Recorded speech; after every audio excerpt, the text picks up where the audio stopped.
What's up, guys? John with Line and Legacy Fishing.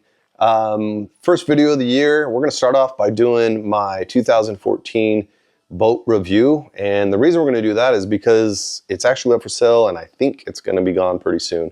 We're going to upgrade this year, but I wanted to kind of cover some of the things on this boat because it was our first boat. It was priced reasonably. It was allowed us to get started, get fishing, fish competitively. And I think that there's some key things in it that maybe will work perfectly for you guys in order to get started and just get fishing. So let's cover it, and we'll start back at the motor, at the power plant, and we'll go from there. All right, guys. So we'll start off power plant. Like I said, this is a 2014, and with that we got a 2014 Mercury Optimax. It's been a great motor. It's been solid. I can't say much more than that. It is the 75 horse, which will top us out. I've been 41 in it with with a backdraft, but most of the time this boat is doing 38, right around there, pretty consistent. That's with full load. 10 to 15 rods loaded up with baits and 2 people, about 38, right around there. Like I said, depends also on wind and that kind of stuff. So 75 horse, I wouldn't recommend anything else but the 75. I've seen some 60s, I've seen some 50s or 55s. I think right at that 40 mile an hour is perfect, or just under that 40 mile an hour is perfect for this size boat. Obviously you always want more speed, but for this boat it gets around pretty good, pretty fast, and overall it's been really, really good. So let's keep going. Talking about storage. Storage can be a challenge. You know, you have these little cubbies and they seem to warp. There's one over there, there's one over there. There's not much. I used to put my weigh bags right here and maybe some tools, maybe a rope or 2. Over there I would put a line, a lure getter, and just some random things over there on that one. And it seemed like it did okay. But you always want more storage. Hands down, you want more storage. Right here we got a live well. I took out, hop in fast. I took out the center divider. I don't know why, I just did. I would hang my tags right here. They're kind of all over the place right now. But I would hang my coal tags right there. And overall, that live well seemed to serve us. We didn't lose many fish. I think we lost a few. But even in some extreme conditions, 110 degree weather we fished in, and the fish did pretty good. I think if you pay attention to them, make sure that they have constant water and constant flow. Every once in a while we would do the old ice or frozen water bottles. That seemed to hold and that seemed to help them pretty good. So live well was pretty good. And we never had any monster bags in there, but we've we've done pretty well. I think we had one 17-pound bag, something like that held it, and there was plenty of room for more fish in there. So we'll keep going. Seats stayed in good condition. For 2014, this boat was stored inside. It stayed pretty good. Obviously, there's no storage on the driver's side. There is storage in the passenger, or in the center, and then there is storage in the middle, or the passenger, as you can tell. Some of this still needs to be cleaned out, but or vacuumed, that's about it. But overall, that worked out pretty good. I kept like my license and boat registration and that kind of stuff in here. In the center I kept like masks, or sometimes I'd stuff some like waterproof gear back in there and kind of go like that. So worked out good. Like I said, for 2 of us, it worked out just fine. You have 2 cup holders, which worked out. Sometimes they're holding baits and sometimes they're holding drinks. Right here, this is your ice chest, but I didn't use it. What I did with that was I kept soft plastics. And I kept soft plastics there just because it's not big enough to be an ice chest, let's just be honest. What I did, and I'll have to show it to you guys, what I'll do is I'll put it in here somewhere. I actually could just carry a little ice chest, and I put it right here in front of where my son would be, right in here.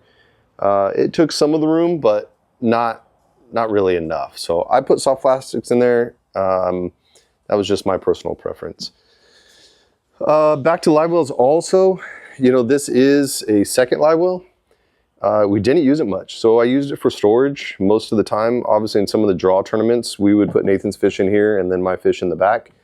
But most of the time I would put life jackets or extra whatever, baits and things. I would do that kind of in the past. This boat does not come with anything to measure fish. So what I did was I went to Harbor Freight and I got one of these rulers and I bent the end, as you can see. And what I did was I would just push it in right there and you know, from right here to wherever I would measure my fish and then send them into whatever live well I could. So that seemed to work for me. I liked that. That was a good, fast idea. I was doing a tape and trying to figure stuff out. I think is there something on the back of the, no, there's nothing. I thought there was something on the back of the center. That's where I was thinking. Right here, I'll show you guys. I was thinking about putting something right here, but I like this position. This right here, it works really, really well. So I'll show you guys again, but yeah, right here. That worked out really good. Center console, I put not rods. Most of my rods I kept on the deck. Sometimes I would put 1 or 2 rods in here, but for the most time I was loaded up with baits or like pre-organized bags of things that I had in here. Probably way more baits than I probably needed, but I would still put them in here. Like I said, fit 1 or 2 rods up in there, but most of the time this was just extra baits, winter gear, wet, you know, rain gear if we needed it, jackets and that kind of stuff we'd throw in there. This was definitely the most used compartment. This is where all of my boxes went, and I ran them in order, vertically or horizontally, either way, but I ran all my boxes in here, labeled them up, vertical, upside. You can see my boxes are down there right now, but that's pretty much, I guess you can call it my day box, and that yeah, served me well. I think it could be bigger as always, but for what we had, you know, I think it worked out perfect. Oh, shoot, hit my head. So this boat did, when I bought it, it had a FS7 at the console, and it had like a little 5-inch old school fish finder also, and then a 9 up front. It had this 9 Elite. I'll show you right here. So it did have this 9 Elite right here. I bought it and I used that for a while, and I ended up switching that out to a 12 up front, and then I grabbed this 9 and I put it back at the console. So I had an HDS. I switched it to, from the FS. The FS burned out for whatever reason. So an HDS 7, I found it on Facebook Marketplace with an FS 9 at the console. And then I had an HDS 12 up front for my live scope. And or active target, excuse me, active target. And that seemed to work really, really well. When I bought this boat, I liked it because it had active target on it. And but what I also liked is it came with what everybody loves, the Ultrex, and that thing has been absolute awesome. I don't know I don't know what other boats, you know, have something similar. I know the Ghost and all those kind of things, or those types of trolling motors have, you know, a spot lock and the remote, but that has been a key feature in fishing in general. It makes fishing so nice to be able to spot lock. I've trusted it to, you know, dump myself off at the ramp and send my boat out and park it, and then come back up and grab my boat and then remote control it right back to me. Anyways, that's been awesome. It's super powerful. What is it? I don't remember what this one, 80.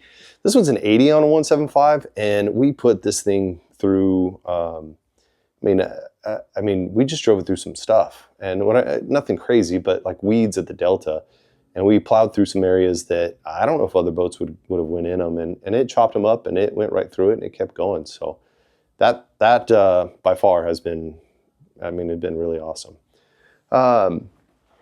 The hole's been pretty good. I haven't had, any issues with it. It is aluminum. It is really light. So when the wind does get kicked up, it blows around quite a bit. You have to stay on the trolling motor to kind of navigate that, but that's not a big deal. This boat's been great. It's been a great boat to me and my son. We've had a lot of fun. He's driven it. It was a great boat for him to kind of get used to driving and learning on a boat. The major issue that we had was we did have a pump for the live well go out. It broke, and then if we were trying to fill the live well, it actually just fill up the bottom of the boat. It was a little hard to reach. You kind of got to get in there and navigate around some things, but I replaced that, no problem, no leaks, no issues. So it's been really good. The kind of just going back as an overall, the fuel economy is awesome. I could put fuel in this boat and drive it, I bet you 8 or 10 times, run around on lakes and not even care about like where I'm at or how much fuel I have. And that's been a lot of fun. And I think for people just getting into fishing, or maybe you're want to watch, your money, I wouldn't hesitate to get another Optimax. I know 4-stroke's the new thing, but the Optimax, at least at this horsepower, 75 horsepower, it ran great. I never had an issue with the motor, and it didn't burn a lot of oil, and it was really, really fuel efficient. And I liked that. Like I said, I never had to stop to get fuel. And I don't know about you guys, but when I want to go fishing, I just want to hook up and I want to go. So that's been awesome. That'll change with my next boat, unfortunately, but we'll gain a lot of space and storage and speed. So I think we're excited about that. But speaking of space, let me kind of share with you my thoughts here. So you'll see the deck space, and right now there's nothing on it, and it's actually pretty wide. I mean, to be honest, it is pretty wide. I've seen some bigger boats that have about the same width. The challenge is with not a lot of rod storage, very little rod storage, if you're not organized or you want to have a lot of rods on the deck, you are standing at a very kind of narrow platform. It worked, don't get me wrong. I was able to have 10 rods. Usually I put my bait casters on here, and then I put my spin rods over there. And that worked. Like I said, I've had 10 rods. Now I try to be a little more organized, 2.5, 3 years in it. I try to make sure I kind of know what I need. But I still like to I like to have a lot of rods. I like to have options. But man, I don't know. Like I said, this little tracker has been great to us. We've had a lot of fun in it. It is its last year here. I think there'll be things that we miss about it, but I think we're really excited to kind of step into something a little bit bigger, and dual console. That's my son's kicker right there. The dual console, we fish all year round. We're California fishermen, but California does get cold. And my son, you've seen it in the videos. He's tired of being frozen. So that dual console will help. We have a little buddy heater that'll help even more, and keep him warmed up and keep him fishing. So I think that'll be a good thing. But yeah, trailer's been good. I'm gonna hop back down here. Stay with me. Trailer's been good, super light, super easy to maneuver if you need to. Let me pan it here. Yeah, it's a good little trailer. Bearings have been good. I've checked them, kept them greased. Breakaway tongue, that's a good feature. You always want that. A little roller here. I have had, it's kind of a short, crazy story, but I've had I took it to a lake, actually locally, Hensley Lake. No, it was Eastman, excuse me, Eastman Lake. And I unloaded my boat, went fishing, came back, and this was gone. And I was like, wait a minute, I know that it was there when I launched the boat. Well, someone stole it. And so, you gotta, that is what it is, depending on where you live. But unfortunately, someone stole it. But I've put 2 of these on here. The original one I didn't think was that good, so I upgraded to this one. And this one's been, I upgraded to this one. It got stolen, and then I had to buy another one. But it's been really good and really solid. The one pro, I will say more than anything, I think, by owning an aluminum boat is I wasn't overly worried to drive it places. I wasn't overly worried to take it to places. Meaning, like, if there was rocks, not saying like you're trying to beat up, your boat, but you can see the glass guys are just really concerned about that. And I'm probably sure I will be too with a glass boat. But with the aluminum boat, man, you just have less worry about being in bad situations. A, because they float pretty shallow, and B, to tear through aluminum, you're gonna have a hell of a hit. So, but anyways, guys, that's it. This is gonna be my first video. I'm gonna do one long form video a month. Like I said, we are gonna fish probably once, if not twice a month, but guaranteed one video a month, long form, and then we're gonna do shorts along the way. So appreciate you guys being with us and supporting us. This is kind of something fun that we're gonna continue to do. And like I said, draw tournaments, if I'm fishing solo, it's most likely because it's not a team tournament. Team tournaments, my son is guaranteed to be with me, and same crazy stories and having fun with him. So thanks again from me and Nathan. You know, cast a line, right? Build a legacy. I think that's really, really cool to be able to do with family members and just anybody, really, friends. It's been fun, and fishing's fun and very competitive if you get into it. It can be if you get into it. So it can be as crazy or as calm as you want it to be. But there's nothing better than being on the water. I appreciate you guys being with me. We'll talk to you guys soon for the next video. Take care.